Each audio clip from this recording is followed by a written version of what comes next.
Hello, നമസ്കാരമുണ്ട്. Welcome to another episode. ഇന്ന് ഞാൻ കഴിഞ്ഞ ഏതാനും ആഴ്ചകൾ അല്ലെങ്കിൽ എനിക്ക് തോന്നുന്നു ഒരു 1.5 മാസമായി കണ്ട ചില സിനിമകൾ നിങ്ങളുമായിട്ട് പരിചയപ്പെടുത്താം. നിങ്ങൾക്ക് ഇത് ഇഷ്ടപ്പെടില്ലെന്ന് അറിയില്ല. ഞാൻ അതിൻ്റെ ഒരു ചെറിയൊരു synopsis I share with you. ചിലത് എല്ലാ സിനിമകളും എനിക്ക് തോന്നുന്നത് 10 സിനിമകൾ ഐ ഷെയർ വിത്ത് യു. ഒരു സിനിമ ഒഴിച്ച് എല്ലാ സിനിമകളും ഞാൻ തിയേറ്ററിൽ പോയി കണ്ടതാണ്. ഒന്ന് ഹുലുവിലാണ് കണ്ടിട്ടുള്ളത്. ഹുലു എന്നുള്ള സ്ട്രീമിംഗ് പ്ലാറ്റ്ഫോമിലാണ് കണ്ടത്. എനിവേ, എല്ലാ സിനിമകളും I just introduce it to you. നിങ്ങൾക്ക് അതിൻ്റെ തീം ഇഷ്ടപ്പെടുകയാണെങ്കിൽ you can try to watch. ഓരോ സിനിമേനെയും പോസ്റ്റർ ഇവിടെ കൊടുക്കാം. നിങ്ങൾക്ക് ആ സിനിമയെ പറ്റി കൂടുതൽ അതിൽ അഭിനയിച്ചത് ആരാണ്, എന്താണ്, ഏതാണ്, ഇങ്ങനത്തെ ഡീറ്റെയിൽസ് ഒക്കെ അറിയണമെന്നുണ്ടെങ്കിൽ നിങ്ങൾക്ക് വിക്കിപീഡിയയിൽ പോയി നോക്കാം, ഗൂഗിളിൽ സെർച്ച് ചെയ്ത് നോക്കാം. അത് വേണ്ടിയിട്ട് ഇവിടെ പറഞ്ഞിട്ട് സമയം കളയുന്നില്ല. ആദ്യത്തെ സിനിമ കോൺക്ലേവ് എന്നുള്ള സിനിമയാണ്. വത്തിക്കാനിലെ കഥയാണ്. അതായത് വത്തിക്കാനിൽ പോപ്പ് മരിച്ചു കഴിഞ്ഞിട്ടുണ്ടെങ്കിൽ അടുത്ത മാർപ്പാപ്പയെ തിരഞ്ഞെടുക്കുന്നതിൻ്റെ ഭാഗമായിട്ട് നടക്കുന്ന കുറേ ചടങ്ങുകളുണ്ട്. ഒരു വോട്ടിങ്ങും പരിപാടിയൊക്കെ ഉണ്ട്. ഭയങ്കര ക്ലോസ്ഡ് റൂമുകളിൽ നടക്കുന്നൊരു പരിപാടിയാണ്. അതാണ് ഈ സിനിമയുടെ പ്ലോട്ട്. അതൊരു പൊളിറ്റിക്കൽ ത്രില്ലറായിട്ട് ആ രീതിയിൽ അതിൽ ഫെയ്ത്ത്, റിലീജിയൻ, ഫെയ്ത്ത്, എന്താണ് വിശ്വാസം, എന്താണ് വിശ്വാസമില്ലായ്മ, എന്താണ് ശരി, പാപം, ഇങ്ങനത്തെ കുറേ ചർച്ചകൾ, ആ കുറേ തീമുകൾ അതിൻ്റെ ഇടയ്ക്ക് ചർച്ച വരുന്നുണ്ട്. ചിലപ്പോൾ ഒരു റിലീജിയസ് ആയിട്ടുള്ളൊരു ഒരാൾക്ക്, ഒരു ക്രിസ്ത്യൻ ഫെയ്ത്തിലുള്ള ഒരാൾക്ക് ചിലപ്പോൾ ആ സിനിമ കണ്ടു കഴിഞ്ഞിട്ടുണ്ടെങ്കിൽ ഇഷ്ടപ്പെട്ടോളണം എന്നില്ല. കാരണം it questions a lot of things. അതിൻ്റെ ക്ലൈമാക്സ്, അതിൻ്റെ എൻഡിങ് ഇസ് ആക്ച്വലി ചിലപ്പോൾ അത് ആക്സെപ്റ്റ് ചെയ്യാൻ ബുദ്ധിമുട്ടായിരിക്കും ഫെയ്ത്തിലുള്ള ആൾക്കാർ. This is my opinion. എനിക്ക് സിനിമ ഭയങ്കരമായിട്ട് ഇഷ്ടപ്പെട്ടു. I liked it. But I'm not a Christian, I'm not a believer. അപ്പം എൻ്റെ ഇഷ്ടം ആ ഒരു രീതിയിൽ, ഐ മീൻ എനിക്കത് മോശമായിട്ട് തോന്നിയില്ല. അഭിനയത്തിൻ്റെ മുകളിലും ആ സിനിമേൻ്റെ ഇതിൽ എനിക്കിഷ്ടപ്പെട്ടു. So Conclave is a first movie. രണ്ടാമത്തെ സിനിമ എ റിയൽ പെയിൻ എന്ന് പറഞ്ഞ സിനിമയാണ്. അതൊരു വളരെ ടച്ചിങ് ആയിട്ടുള്ള, ഇമോഷണൽ ആയിട്ടുള്ള സിനിമയാണ്. 2 കസിൻസ് അമേരിക്കയിൽ നിന്നും അവരുടെ വളരെ ഇഷ്ടപ്പെട്ട ഗ്രാൻഡ് മദർ മരിക്കുന്നു. 2 കസിൻ ബ്രദേഴ്സാണ്. പക്ഷേ ഗ്രാൻഡ് മദർ കുറച്ച് പൈസ അവർക്ക് കൊടുത്തിട്ടുണ്ട്. ഗ്രാൻഡ് മദർ യൂറോപ്പിൽ നിന്ന് നാസി 2ാം ലോക മഹായുദ്ധ കാലത്ത് എല്ലാം നഷ്ടപ്പെട്ടിട്ടൊക്കെ അങ്ങനെ കോൺസെൻട്രേഷൻ ക്യാമ്പ് വഴിയൊക്കെ അമേരിക്കയിലേക്ക് രക്ഷപ്പെട്ടു വന്നതാണ്. അപ്പം ഈ ഗ്രാൻഡ് മദർ താമസിച്ച സ്ഥലം, വീട് ഒക്കെ ഈ കുട്ടികൾക്ക് കാണാൻ വേണ്ടിയിട്ട് അപ്പോൾ ഇവർ കുറച്ച് പൈസ ഇട്ടതാണ്. അപ്പോൾ ആ പൈസ വെച്ചിട്ട് ഈ 2 കസിൻ ബ്രദേഴ്സും യാത്ര തിരിക്കുകയാണ്. ഒരു ഗൈഡഡ് ടൂറ്, ഓഷ്വിറ്റ്സ്, അങ്ങനെ ഈ കോൺസെൻട്രേഷൻ ക്യാമ്പുകളൊക്കെ വിസിറ്റ് ചെയ്തിട്ട് പോകുന്നത്. അപ്പോൾ അധികവും ജൂയിഷ് ആൾക്കാരാണ് പോകുന്നത്. അപ്പോൾ അവരൊക്കെ എന്തെങ്കിലും ഒരു കണക്ഷൻ ഉണ്ട് യൂറോപ്പിൽ. ആ സമയത്ത് ജർമ്മനി, പോളണ്ട്, ആ സമയത്ത് എന്തെങ്കിലും ഒരു കണക്ഷൻ ഈ കോൺസെൻട്രേഷൻ ക്യാമ്പിൽ അവർക്ക് വേണ്ടപ്പെട്ട ആൾക്കാർ മരിച്ചിട്ടുണ്ട്, അല്ലെങ്കിൽ അവരുടെ കണക്റ്റഡ് ആയിട്ടുള്ള ആൾക്കാർക്ക് അനുഭവിച്ച കാര്യങ്ങളെക്കുറിച്ചുള്ള ഒരിത് അതിൽ കൂടിയാണ്. അപ്പോൾ ഇതിൽ ആ സംഭവം നടന്നുകൊണ്ടിരിക്കുന്ന സമയത്ത് ഈ 2 കസിൻ ബ്രദേഴ്സും തമ്മിൽ പണ്ട് ഭയങ്കര നല്ല റിലേഷൻഷിപ്പ് ഉണ്ടായിരുന്നു. അത് കഴിഞ്ഞ് കുറേ കാലമായിട്ട് ദേ love each other very much, but they drifted apart. കാരണം 2 ഡിഫറെൻറ്റ് ക്യാരക്ടേഴ്സാണ്. അപ്പോൾ അവരുടെ ആ ഒരു കണക്ഷനും ഇമോഷണൽ ആയിട്ടുള്ള, അതായത് നമ്മൾ കസിൻസ് എന്നൊക്കെ പറയുന്ന സമയത്ത്, അപ്പോൾ ഈ ഗ്രാൻഡ് മദർ മരിച്ചപ്പം ഈ കുട്ടികൾ നേരെ though they are adults now, they go back in to their childhood.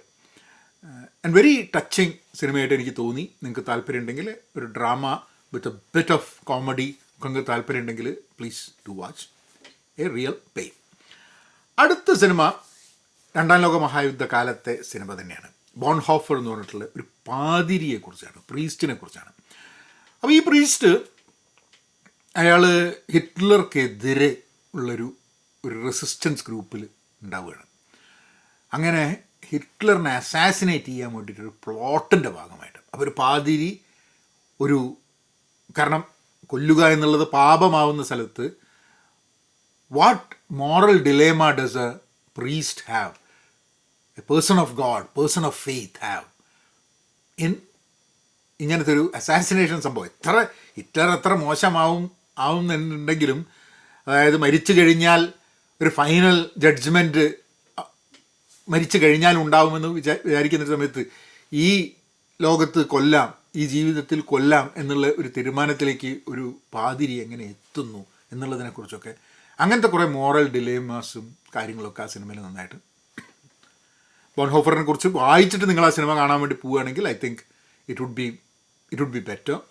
അതേപോലെ തന്നെ ഈ നേരത്തെ പറഞ്ഞ സിനിമകളൊക്കെ കോൺക്ലേവ് ആണെങ്കിൽ എന്താണ് ഒരു മാർപ്പാപ്പയെ തിരഞ്ഞെടുക്കുന്നതിൻ്റെ ഭാഗമായിട്ട് നടക്കുന്നത് എന്താണെന്ന് വായിച്ചിട്ട്, അതേപോലെ രണ്ടാം ലോക മഹായുദ്ധത്തിൽ ജൂതന്മാരും കോൺസെൻട്രേഷൻ ക്യാമ്പും ഹിറ്റ്ലറിൻ്റെ അതിനെപ്പറ്റിയൊക്കെ ചെറുതായിട്ട് വിക്കിലൊക്കെ ഒന്ന് വായിച്ചു കഴിഞ്ഞിട്ടുണ്ടെങ്കിൽ ഈ സിനിമകൾ കൂടുതൽ എൻജോയ് ചെയ്യാനുള്ളൊരു സാധ്യത ഉണ്ട്. വെറുതെ സിനിമ കാണുക എന്നുള്ളതിനെക്കാട്ടും ഈ സിനിമകൾ I think it gives us a better way of watching a movie. It's more interesting എന്നാണ് എനിക്ക് തോന്നുന്നത്. It's up to U.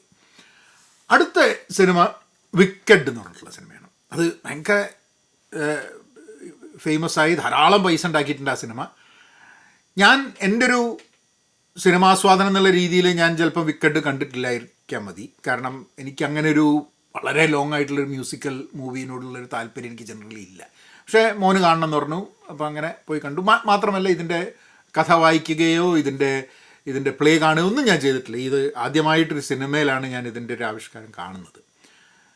Movie was too long. എന്നെ സംബന്ധിച്ചിടത്തോളം എൻ്റെ ഒരു 3 മണിക്കൂറിൻ്റെ സിനിമ എന്നൊക്കെ പറഞ്ഞാൽ, പ്രത്യേകിച്ച് ഒരു ഫാൻറ്റസി സിനിമയൊക്കെ എനിക്ക് ഇടയ്ക്ക് കുറച്ച് ബുദ്ധിമുട്ടായിട്ട് തോന്നാറുണ്ട്. അത് എൻ്റെ ഒരു കുഴപ്പമാണ്. ബട്ട് കൂടെ വന്ന കുട്ടികളും ബാക്കിയുള്ള വിക്കറ്റിനെ പറ്റി അറിയുന്ന ആ ടൈപ്പ് സിനിമ കാണുന്ന ആൾക്കാർക്കൊക്കെ ആ സിനിമ ഭയങ്കര ഇഷ്ടപ്പെട്ടിട്ടുണ്ട്. ഞാൻ അതിൻ്റെ ഇടയ്ക്ക് ചെറുതായിട്ടൊന്ന് ഉറങ്ങി എന്നുള്ളതാണ്. അപ്പോൾ ഞാൻ ചില സിനിമകൾ ഞാനതാണ്, നമുക്ക് സിനിമ ഇഷ്ടമായിട്ടില്ലെങ്കിൽ ആ സമയം നമ്മൾ ഉറങ്ങും, കുറുക്കം വലിക്കില്ല എന്നുള്ളതാണ് എൻ്റെ ഒരു വിചാരം. 1-2 പ്രാവശ്യമൊക്കെ ഭാര്യേൻ്റെ അടുത്ത് കുത്തൊക്കെ കിട്ടിയിട്ടുണ്ട് കുറുക്കം വലിച്ചതിന്. പക്ഷേ ഞാൻ ലേശം ഉറങ്ങുകയൊക്കെ ചെയ്തിട്ടാണ് ആ സിനിമ കണ്ടു തീർത്ത്. ബട്ട് ഐ തിങ്ക് എല്ലാവരും, ഞാൻ കുറച്ച് ആൾക്കാരോട് ആ സിനിമയെക്കുറിച്ച് സംസാരിച്ചപ്പോൾ അവരൊക്കെ പറഞ്ഞു ആ വിക്കറ്റിനുള്ള കഥയും ഫാൻറ്റസിയൊക്കെ ഇഷ്ടപ്പെടുന്ന, പ്രത്യേകിച്ച് ഫാമിലി ആയിട്ട് പോയി കാണാനൊക്കെ പറ്റുന്നൊരു സിനിമയാണ്. അതിലൊരു ഇൻട്രസ്റ്റിംഗ് ആയിട്ടൊരു പോയിൻ്റ് ഉണ്ട്. കാരണം നമ്മളിൽ നിന്നും വ്യത്യസ്തമായിട്ട്, അതായത് if we are not part of the group, അല്ലേ, നമ്മളൊരു സ്ഥലത്തേക്ക് പോകുന്നു, അപ്പം എല്ലാവരെയും പോലെ വസ്ത്രം ധരിച്ചിട്ടില്ല, അല്ല എല്ലാവരെയും പോലെ നമ്മൾ സംസാരിക്കുന്നില്ല, കാണാൻ അവരെ പോലെയല്ല, അങ്ങനെയൊക്കെ ഉണ്ടാകുന്ന സമയത്ത് ഇന്ന് ലോകത്ത് പല ഭാഗത്ത് ആ ഒരു അതറിങ് എന്ന് പറഞ്ഞൊരു സംഭവം നടക്കുന്നുണ്ട്. അതായത് ഈ നമ്മളെ കൂടെ ഉള്ള അല്ല, ഓൻ നമ്മളെ കൂടെ അല്ല എന്നുള്ള അങ്ങനത്തെ ചില തീമുകളൊക്കെ ഈ വിക്കറ്റ് എന്നുള്ള ഇതിൽ അതിൻ്റെ ഭാഗമായിട്ട് വളരെ നന്നായിട്ട് പറഞ്ഞിട്ടുണ്ടെന്നും എനിക്ക് തോന്നി. കാരണം നമ്മൾ സിനിമയിലെ ഫാൻറ്റസിയിൽ കാണുമ്പോഴും അതിലൊരു ചെറിയ the connection with reality and ആ സൊസൈറ്റി അന്വേഷിച്ച് പോകുന്നുള്ളതുകൊണ്ടാണ്. അടുത്ത സിനിമ ഗ്ലാഡിയേറ്ററാണ്. ഗ്ലാഡിയേറ്റർ 2. ഗ്ലാഡിയേറ്റർ 1, ആദ്യത്തെ ഗ്ലാഡിയേറ്റർ എനിക്ക് തോന്നുന്നത് 2000 വരുന്നത്. അപ്പോൾ റസൽ ക്രോ അഭിനയിച്ച, റസൽ ക്രോ ഓസ്കർ കിട്ടിയ സിനിമയും കൂടിയാണ്. അതിൻ്റെ ഒരു 20-25 വർഷത്തിന് ശേഷമാണ് ഗ്ലാഡിയേറ്റർ 2 വരുന്നത്. ഗ്ലാഡിയേറ്റർ 2 കാണാൻ വേണ്ടി പോകുമ്പോഴും മാർക്കസ് ഒറേലിയസ് എന്നുള്ള എംപററിനെ കുറിച്ച്, മെഡിറ്റേഷൻസ് ഓഫ് മാർക്കസ് ഒറേലിയസിനെ കുറിച്ചൊക്കെ ഒന്ന് വായിച്ചിട്ടുണ്ടെങ്കിൽ, കാരണം അതിലൊരു ക്യാരക്ടർ എന്ന് പറഞ്ഞാൽ പറഞ്ഞുകൊണ്ടിരിക്കുമ്പോൾ മാർക്കസ് ഒറേലിയസ് അങ്ങനത്തെ കാര്യങ്ങളൊക്കെ വരുന്നുണ്ട്. അപ്പോൾ ആ ഒരു റോമൻ എംപയറും അങ്ങനത്തെ കാര്യങ്ങളൊക്കെ കറക്കല്ല എന്നൊക്കെ പറഞ്ഞിട്ടുള്ളൊരു ഒരു റോമൻ എംപറർ ഉണ്ട്. അപ്പോൾ അതിനെപ്പറ്റിയൊക്കെ ഒരു ഹിസ്റ്റോറിക്കലായിട്ട് കുറച്ച് മനസ്സിലാക്കാൻ ശ്രമിച്ചു കഴിഞ്ഞിട്ടുണ്ടെങ്കിൽ ഈ സിനിമ കുറച്ചും കൂടെ ഇൻട്രസ്റ്റിംഗ് ആയിട്ട് തോന്നാനുള്ള സാധ്യതയുണ്ട്. Otherwise I think the making from, കാരണം 25 വർഷം മുമ്പെയാണ് ഗ്ലാഡിയേറ്റർ വന്നത്. അന്ന് ആ ഗ്ലാഡിയേറ്റർ കാണുന്ന സമയത്ത് അതിൻ്റെ the way the movie was made, special effects, സംഭവങ്ങളൊക്കെ ഭയങ്കര ഗംഭീരമായിട്ട് തോന്നി. ഇന്ന് 25 വർഷം ഇത്രയും ടെക്നോളജി മാറിയതിന് ശേഷം അതുപോലുള്ളൊരു കഥ വീണ്ടും വരുന്ന സമയത്ത് ഐ തിങ്ക് അതിൻ്റേതായിട്ടുള്ള മേന്മകൾ അതിലുണ്ട്. പിന്നെ നമ്മുടെ ഡെൻസൽ വാഷിങ്ടണിനെ പോലുള്ള ചില ആക്ടേഴ്സ് അതിലുണ്ട് എന്നുള്ളൊരു ഫാക്ടറും കൂടെ it makes it both much more interesting for me to watch. അപ്പം അതാണ് ഗ്ലാഡിയേറ്റർ 2. എനിക്കിഷ്ടപ്പെട്ടു സിനിമ. ലേശം ഗോറി ആയിട്ട് തോന്നാൻ സാധ്യതയുണ്ട്. കാരണം ഇപ്പം 25 വർഷം മുമ്പ് ഗ്ലാഡിയേറ്റർ ഉണ്ടാകുന്ന സമയത്ത് നമ്മൾ വയലൻസിനെ ഡെപ്പിക്റ്റ് ചെയ്തതും 25 വർഷം കഴിഞ്ഞ് ഇന്ന് സിനിമകളിൽ വയലൻസ് ഡെപ്പിക്റ്റ് ചെയ്യുന്നതും തമ്മിൽ വലിയൊരു വ്യത്യാസമുണ്ട്. So I think it is depicted more real ആയിട്ട് തോന്നിക്കാനുള്ള രീതിയിൽ ചില വീക്ക് ഹാർട്ടഡ് ആയിട്ടുള്ള ആൾക്കാർക്ക് ചിലപ്പം they might find it too violent എന്നുള്ളൊരു ഒപ്പീനിയൻ. അടുത്തത് കുട്ടികളുടെ സിനിമ തന്നെയാണ്, മോവാന 2. മൊവാന 2. ഞാൻ മൊവാന എന്ന് പറയുന്ന സമയത്ത് മക്കൾ പറയാം അങ്ങനെയല്ല, വേറെ രീതിയിലാണ് പോലും പ്രൊണൗൺസിയേഷൻ. എന്തായാലും എനിക്ക് അറിയുന്ന രീതിയിലല്ലേ പറയാൻ പറ്റുള്ളൂ. ഇതും കുട്ടികൾക്ക് വേണ്ടിയിട്ട് കണ്ട സിനിമയാണ്. കാരണം അവർക്ക് കാണണം എന്നുള്ളൊരു താല്പര്യം കൊണ്ട് കണ്ടതാണ്. ഞാനിതിലും ലേശം ഉറങ്ങി. കാരണം കാർട്ടൂൺ സിനിമകൾ കാണുന്ന സമയത്ത് ഉറങ്ങുക എന്നുള്ളത് നമ്മളൊരു ശീലമായി മാറിയിട്ടുണ്ട്. എല്ലാ സിനിമയല്ല, ചില സിനിമകളിൽ. മോന് ആനിമേഷനൊക്കെ ഇഷ്ടമായതുകൊണ്ട് ഓന് ഇതിനോട് താല്പര്യമുണ്ട്. ഓൻ ആനിമേറ്റർ ആവണം എന്നൊക്കെയാണ് അവൻ്റെ താല്പര്യം. അപ്പോൾ നിർബന്ധിച്ച് നമ്മളെ കൊണ്ടുപോയതാണ്. ഞാൻ കണ്ട് പാട്ടുണ്ട്. ആൻഡ് എഗെയിൻ ഒരു അപ്ലിഫ്റ്റിംഗ് ആണ്. If you look at the movie, ഈ ഉറങ്ങിയ ഭാഗങ്ങൾ ഒഴിവാക്കി കണ്ടതിൽ ഒരു അപ്ലിഫ്റ്റിംഗ് ആണ്. ആൻഡ് ഐ തിങ്ക് അതൊരു നല്ലൊരു വേ ഓഫ് കമ്മ്യൂണിക്കേഷനാണ് കുട്ടികളുമായിട്ട്. ഇപ്പോൾ മോവാന ആയാലും ഇൻസൈഡ് ഔട്ട് ആയാലും കാർസ് ആയാലും ഈ സിനിമകളൊക്കെ നമ്മൾ കണ്ടു കഴിഞ്ഞിട്ടുണ്ടെങ്കിൽ, ഷ്രെക്ക് ആയാലും, ഇതിലൊക്കെ നമ്മളുടെ സാധാരണ ജീവിതത്തിൽ നമ്മൾ തമ്മിലുള്ള ബന്ധങ്ങൾ, നമ്മളുടെ ജീവിതത്തിൽ അനുഭവിക്കുന്ന പല കാര്യങ്ങൾ, it's a good learning mechanism to teach the kids what is good, what is bad, what are the problems in the society, what are the major questions that they should ask each other and work towards എന്നൊക്കെയുള്ള കുറേ കാര്യങ്ങൾക്ക് അത് ഉപകാരപ്പെടുമെന്ന് എനിക്ക് തോന്നുന്നത്. അടുത്ത cinema the order എന്ന് പറഞ്ഞ സിനിമയാണ്. It's an action thriller. Action thriller എന്നുള്ളതിനെക്കാട്ടും കൂടുതൽ I think it is more of an investigative thriller. അതായത് 1989 വന്നൊരു നോൺ ഫിക്ഷൻ പുസ്തകത്തിനെ ആസ്പദമാക്കിയിട്ടാണ്. ഒരു ആൻറ്റൈ ഗവൺമെൻറ് ഗ്രൂപ്പും അവർ ചെയ്യുന്ന ചില ബാങ്ക് ഹീസ്റ്റും അങ്ങനത്തെ കാര്യങ്ങളും അവരെ കണ്ടുപിടിക്കാൻ ശ്രമിക്കുന്ന ആൾക്കാരുടെ, പോലീസുകാരുടെയും കഥയാണ്. ഒരു റിയൽ നടന്നൊരു സംഭവത്തിനെ ആസ്പദമാക്കിയിട്ടുള്ള ഒരു പുസ്തകവും അതിൽ നിന്നും എടുത്തിട്ടുള്ള സിനിമയും കൂടെയാണ്. It's a slow burn movie എന്ന് പറഞ്ഞു കഴിഞ്ഞാൽ അതിങ്ങനെ it slowly grows on you as you watch the movie. Action thriller, അതുകൊണ്ടാണ് ഞാൻ ആക്ഷൻ ത്രില്ലർ എന്ന് പറയാത്തത്. ഞാൻ ആക്ഷൻ ത്രില്ലർ എന്ന് പറയുന്ന സമയത്ത് ചില സമയത്ത് വെടിവെപ്പും ലഹളയും ബഹളവും ആദ്യം മുതൽ അവസാനം വരെ അങ്ങനെയുള്ള അല്ല. It is an investigative thriller. So obviously you have to follow again ആ സമയത്തുള്ള ആ വാർത്തകൾ വായിക്കുകയാണെങ്കിൽ, 80കളിലാണെന്ന് തോന്നുന്നു, 80കളിലെ ആ വാർത്തകൾ വായിക്കുകയാണെങ്കിൽ ആ സിനിമയെ കുറച്ചും കൂടെ കണക്റ്റ് ചെയ്യാൻ പറ്റും എന്നെനിക്ക് തോന്നുന്നു. ഞാനത് പറയാൻ കാരണം, ഞാൻ ആ സിനിമ കാണാൻ പോയപ്പോൾ ആ വാർത്ത വായിച്ചിരുന്നില്ല. പക്ഷേ പിന്നെ പോയിട്ടാണ് ഞാനത് വായിച്ച് ഇതായിരുന്നു ഇല്ലേ എന്ന് മനസ്സിലാക്കിയത്. അപ്പോൾ നിങ്ങൾ ആ സിനിമ കാണുമ്പോൾ ആ ഇൻസിഡൻറ്റിന് the chilling inside story of America's violent anti government militia movement എന്നുള്ളതാണ്. കെവിൻ ഫ്ലിന്നും ഗാരി ഗെർഹാർട്ടും കൂടിയിട്ട് എഴുതിയ പുസ്തകമാണ്. അപ്പോൾ ആ പുസ്തകത്തിന് ഒരു വൈറ്റ് സുപ്രീമിസ്റ്റ് ടെററിസ്റ്റ് ഗ്രൂപ്പാണ്. വെള്ളക്കാരാണ്, നമ്മൾക്കാണ് രാജ്യം എന്ന് പറയുന്ന ഒരു പറ്റം ആൾക്കാരുടെ ഒരു ആൻറ്റി ഗവൺമെൻറ് ടെററിസ്റ്റ് ഓർഗനൈസേഷൻ. അത് ടെററിസ്റ്റ് ഓർഗനൈസേഷൻ എന്ന് പറഞ്ഞാൽ രാജ്യത്തിൻ്റെ ഉള്ളിൽ വൈറ്റ് സുപ്രീമസിക്ക് വേണ്ടിയിട്ടും ടെററിസ്റ്റ് ഓർഗനൈസേഷൻ ഉണ്ടെന്ന് പറഞ്ഞു കഴിഞ്ഞാൽ ചില ആൾക്കാർ പറയും ഉണ്ടോ എന്നൊക്കെ ചോദിച്ചാലും. അപ്പം അതും ഉണ്ട് എന്നുള്ളതാണ് നമ്മൾ മനസ്സിലാക്കേണ്ടത്. അപ്പോൾ എല്ലാ സ്ഥലത്തും റൈറ്റ് വിങ്, ലെഫ്റ്റ് വിങ് ഒക്കെ അവർക്കൊക്കെ ഏതെങ്കിലും രീതിയിൽ ടെററിസ്റ്റ് ഓർഗനൈസേഷൻ ആവാനുള്ള സാധ്യതകൾ ഉണ്ട്. കാരണം ആംസ് എടുത്തിട്ട് ഗവൺമെൻറ്റിനെ അട്ടിമറിക്കണം എന്നുള്ള രീതിയിൽ നിന്ന് കഴിഞ്ഞാൽ അതിനെയൊക്കെ ചില ആൾക്കാരുടെ ടെററിസ്റ്റ് ഓർഗനൈസേഷൻ ആണ് എന്ന് ചില ആൾക്കാർ പറയുമ്പോൾ വേറെ ചില ആൾക്കാർക്ക് അവർ റെവല്യൂഷണറീസാണ്. ഇത് നമ്മൾ ഏത് ഭാഗത്ത് നിന്നിട്ടാണ് ഒരു പ്രശ്നത്തെ കാണുന്നതെന്നനുസരിച്ചിരിക്കും. അതിൻ്റെ ആ ഒരു സംഭവം കൂടെ ഒന്ന് വായിച്ച് മനസ്സിലാക്കി കഴിഞ്ഞിട്ട് 80കളിലാണ് ഈ സംഭവം നടക്കുന്നത്. സോ ദ ഓർഡർ എന്ന് സെർച്ച് ചെയ്ത് കഴിഞ്ഞിട്ട് റിയൽ സ്റ്റോറി എന്ന് സെർച്ച് ചെയ്ത് കഴിഞ്ഞാൽ നിങ്ങൾക്ക് I think you can read some about it, and it'll be really good to watch. Read that before watch.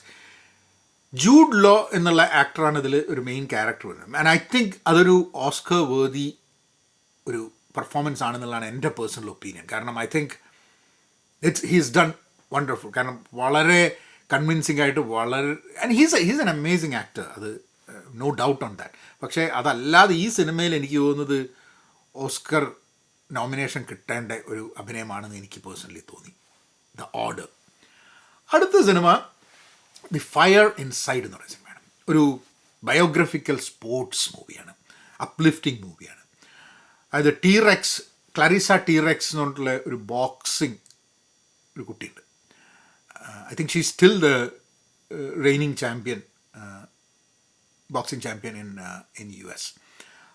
അപ്പോൾ അവർ വളരെ പാവപ്പെട്ട ഒരു നെയ്ബർഹുഡിൽ നിന്ന്, ഫ്ലിൻറ്റ് എന്ന് പറഞ്ഞിട്ടുള്ള മിഷിഗണിലെ ഒരു സ്ഥലത്തു നിന്നാണ് അവർ ജനിച്ച് വളരുന്നത്.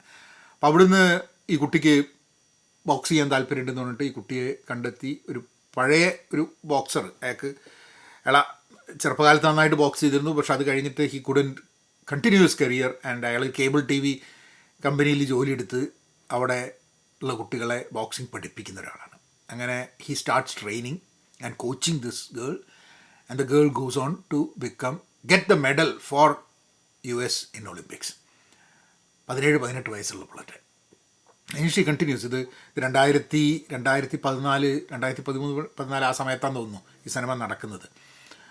വളരെ മോട്ടിവേറ്റിംഗ്, അപ്ലിഫ്റ്റിംഗ് ആയിട്ടുള്ള, പ്രത്യേകിച്ച് biographical sports movies are in a way uplifting and motivating and inspiring for a lot of people. കാരണം സ്പോർട്സിൽ വളരെ ഇമ്പോർട്ടൻ്റ് ആയിട്ടുള്ള സാധനം, നമുക്ക് തിരിച്ചടികൾ ധാരാളം ഉണ്ടാകും. ആ തിരിച്ചടികൾ ഉണ്ടാവുമ്പോൾ അതിനെതിരെ ഐദർ നമ്മൾ ഫൈറ്റ് ചെയ്യുക, അല്ലെങ്കിൽ നമ്മളെ സഹായിക്കാൻ ആൾക്കാരുണ്ട്, ആൾക്കാരുടെ സഹായത്വം, കമ്മ്യൂണിറ്റീൻ്റെ സഹായത്വം. അപ്പോൾ ഇവിടെ കമ്മ്യൂണിറ്റിക്ക് വലിയൊരു പാർട്ടുണ്ട്. അതായത് ഇവർ പറയുന്നുണ്ട് ഈ കുട്ടീനോട്, നീ ജയിച്ചോ തോറ്റോ എന്നുള്ളതിനെക്കാട്ടും ഉപരിയായിട്ട് നീ ഈ കമ്മ്യൂണിറ്റിയിൽ കുട്ടികൾക്ക് സ്വപ്നം കാണാൻ വേണ്ടിയിട്ടുള്ളൊരു അവസരം നൽകുന്നുണ്ട് എന്നുള്ളത്. അതാണ് ഏറ്റവും ഇമ്പോർട്ടൻ്റ് ആയിട്ടുള്ള സാധനം. കാരണം വളരെ പോവേർട്ടി സ്ട്രിക്കൺ ആയിട്ടുള്ള പാവപ്പെട്ട നെയ്ബർഹുഡ്സ് നിന്ന് ആൾക്കാർ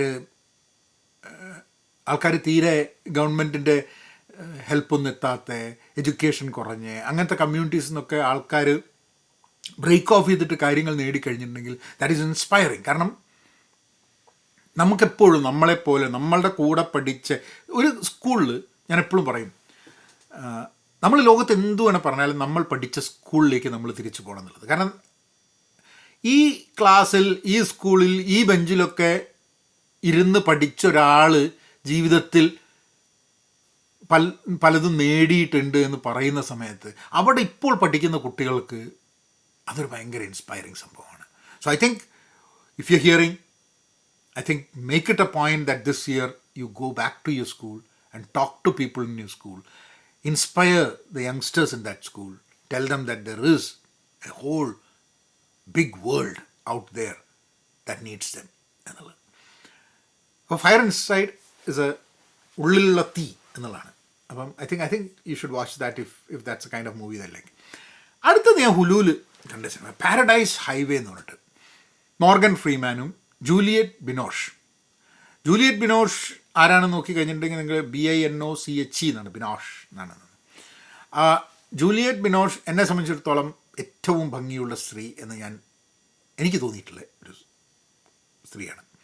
അഭിനയം കൊണ്ടും, സർട്ടിഫൈഡ് കോപ്പി എന്നുള്ള സിനിമയൊക്കെ അവരുടെ, ചോക്ലേറ്റ്സ് സർട്ടിഫൈഡ് കോപ്പി, ധാരാളം സിനിമകൾ അവർ അഭിനയിച്ചിട്ടുണ്ട്. അമേരിക്കൻ ആക്ട്രസ് അല്ല, I think she is French, I believe. അതെന്നറിയില്ല ഏത് രാജ്യമാണെന്നുള്ളതല്ല, യൂറോപ്പ് ഭാഗത്തുള്ളതാണ്. Her native language is not English. Morgan ഫ്രീമാൻ്റെ ഒരു പോലീസുകാരനായിട്ടാണ്, റിട്ടയർഡ് പോലീസുകാരനായിട്ടാണ്. ചൈൽഡ് ട്രാഫിക്കിംഗ് ആണ് വിഷയം.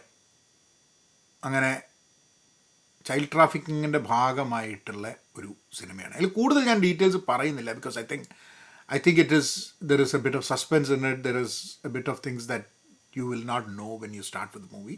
ഞാൻ കൂടുതൽ അതിനെപ്പറ്റി പറയുന്നില്ല. ബട്ട് ഐ തിങ്ക് ഹുലുവിൽ അവൈലബിൾ ആണ്. I don't know if it is available in theatre. 2022 സിനിമയാണ്, ത്രില്ലർ സിനിമയാണ്. So that's another movie. 2 സിനിമയും കൂടെ ഉണ്ട്. അടുത്തത് ഡെൻ ഓഫ് തീവ്സ്, ഇപ്പോൾ കളിച്ചുകൊണ്ടിരിക്കുന്നതാണ്. Den of Thieves part 2. Gerard ബട്ട്ലറിൻ്റെ ഡെൻ ഓഫ് തീവ്സ് പാർട്ട് 1 നിങ്ങൾ കണ്ടിട്ടുണ്ടെങ്കിൽ ഇത് പാർട്ട് 2 ആണ്. ഒരു ഇറ്റലിയിൽ ഡയമണ്ട്സ് കക്കാൻ വേണ്ടിയിട്ടുള്ളൊരു ശ്രമം നടത്തുന്നതാണ്. അപ്പോൾ ഭയങ്കര റേറ്റിംഗ് ഒക്കെ ഉള്ള സിനിമയാണ്. I like the movie because ദർസ് എ ലോട്ട് ഓഫ് ആക്ഷൻ, ദർസ് എ ലോട്ട് ഓഫ്, ഒരു നേരം പോലും നമ്മൾ എന്താ അത് ഒന്നും നടക്കുന്നില്ലല്ലോ എന്ന് തോന്നില്ല, അത്ര ഇതായിട്ടുണ്ട്. I think if that's a kind of movie that you want. Den of Thieves 1 കണ്ടിട്ടുണ്ടെങ്കിൽ I think you should watch Den of Thieves 2. And മാത്രമല്ല ജെറാൾ ബട്ട്ലർ എന്നുള്ള ആക്ടർ പണ്ട് 300 എന്ന് പറഞ്ഞ സിനിമ ഉണ്ടായിരുന്നു, നിങ്ങൾ കണ്ടിട്ടുണ്ടെന്ന് എനിക്ക് അറിഞ്ഞൂടാ. 300 എന്ന് പറഞ്ഞിട്ട് വളരെ ഫേമസ് ആയിട്ടുള്ള ഒരു മിഡീവൽ റോം, ഗ്രീക്ക് അതുമാതിരിയുള്ളൊരു സിനിമയാണ്.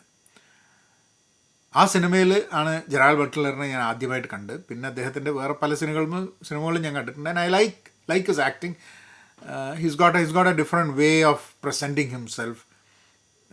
ആൻഡ് ആക്ഷൻ സിനിമകളൊക്കെ ഐ ലൈക്ക് ഹിം പേഴ്സണലി. അത് നമ്മളൊരു ഇതാണ്. കാരണം സം മൂവീസ് എല്ലാ സിനിമകളും നന്നാവണമെന്നില്ല. But I think it's a good movie.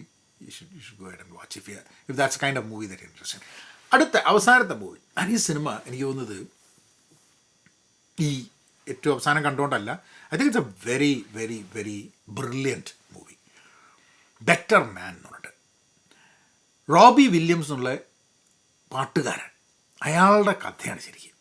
അപ്പോൾ റോബി വില്യംസിൻ്റെ കഥ, അയാളെ കുറിച്ചിട്ടുള്ളൊരു പുസ്തകത്തിനെ ആസ്പദമാക്കിയിട്ടുള്ള അയാളുടെ കഥയാണ്. അയാളുടെ ചെറുപ്പം തൊട്ട് മിറ്റിയോറിക് റൈസ് ടു ഫെയിം ഇതൊക്കെ വെച്ചിട്ട് അയാളുടെ. പക്ഷെ അതിൻ്റെ ഏറ്റവും ബ്രില്യൻസ് എവിടെയെന്ന് പറഞ്ഞു കഴിഞ്ഞാൽ, റോബി വില്യംസ് എന്നുള്ള ക്യാരക്ടർ അയാളെ ചിത്രീകരിച്ചിരിക്കുന്നത് ഒരു ചിമ്പാൻസി ആയിട്ടാണ്, ഒരു ചിമ്പ്. അപ്പോൾ നമ്മൾ കാണുന്ന ആൾക്കാർക്ക് ഇതൊരു സാധാരണ കഥ പറഞ്ഞുകൊണ്ടിരിക്കുക റോബി വില്യംസിൻ്റെ കഥ. പക്ഷേ റോബി വില്യംസിൻ്റെ ക്യാരക്ടർ ഒരു ചിമ്പാൻസിയാണ്. സംസാരിക്കുകയോ ആൾക്കാരുമാതിരി നടക്കുകയോ, പക്ഷെ മുഖമൊക്കെ ചിമ്പാൻസി ആയിട്ട്. അത് അപ്പോൾ നമ്മളതിങ്ങനെ കണ്ടോണ്ട്, അപ്പോൾ ആ സിനിമയിലുള്ള ആൾക്കാർക്കൊന്നും റോബി വില്യംസ് ചിമ്പാൻസി അല്ല. കാണുന്ന നമ്മൾക്ക് മാത്രം അതൊരു ചിമ്പാൻസി. അത് ഭയങ്കര ബ്രില്യൻ്റ് ആയിട്ടുള്ളൊരു സംഭവമാണ്. ഒരു ബയോഗ്രഫിക്കൽ സിനിമ എടുക്കുകയാണ്. This is A biographical musical movie. ഒരു ബയോഗ്രഫിക്കൽ മ്യൂസിക്കൽ മൂവി എടുക്കുന്ന സമയത്ത് അതിലെ മെയിൻ ക്യാരക്ടറിനെ മനുഷ്യനായി കാണിക്കാണ്ടേ, മനുഷ്യനെ പോലെ തന്നെ സംസാരിക്കുകയും നടക്കുകയും ഡാൻസ് കളിക്കുകയും ഒക്കെ ചെയ്യുമ്പോഴും അതൊരു ചിമ്പാൻസിയാണ് പോർട്രേഡ് ആസ് എ ചിമ്പാൻസി. അതൊരു എനിക്ക് തോന്നുന്നു അത് ഭയങ്കര എഫക്റ്റീവ് ആവാൻ കാരണം എന്താണെന്ന് പറഞ്ഞു കഴിഞ്ഞിട്ടുണ്ടെങ്കിൽ, you are different, you are nobody എന്നൊക്കെ റോബി വില്യംസിനോട് ആൾക്കാർ പറയുമ്പോൾ അതൊരു നമ്മൾ കാണുന്ന ഒരു ചിമ്പിനെയാണ് എന്നുള്ളത് ഇറ്റ് ഹിറ്റ്സ് ഹാർഡ്. നമുക്കതിൻ്റെ ഒരു movie watching experience becomes very different. പിന്നെ പാട്ടുകൾ, റോബി വില്യംസിൻ്റെ പാട്ടുകൾ, I think it's extremely good lyrics പാട്ടുകൾ. I think I highly recommend watching that movie, which is currently in theaters. But Den of Thieves 2-നെക്കാട്ടൊക്കെ I think recommend ചെയ്യുന്ന സിനിമ Better Man ആണ്. അപ്പം അതിൽ പറഞ്ഞൊരു സംഭവം, എനിക്ക് I don't want to be a nobody എന്ന് ഈ കുട്ടി ചെറുതാവുമ്പോൾ റോബി വില്യംസ് അമ്മൂമ്മേനോട് പറയും, nana I don't want to be a nobody.